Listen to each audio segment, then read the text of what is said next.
how to join WhatsApp group using link easy guide. Now if you want to join a WhatsApp group using a link, it is very simple to do so, but for that you need to have the invitation link. So right here, whenever you open up WhatsApp, let's say somebody has sent you a certain link, in this case just like this, right?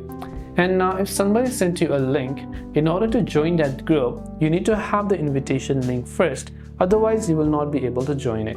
So assuming that you have the invitation link, you'll then tap on that link, it will automatically open up in WhatsApp, and if you're not already a part of that group, you'll find the option to join the group. If you're already a part of the group, you'll be redirected to the chat within that group.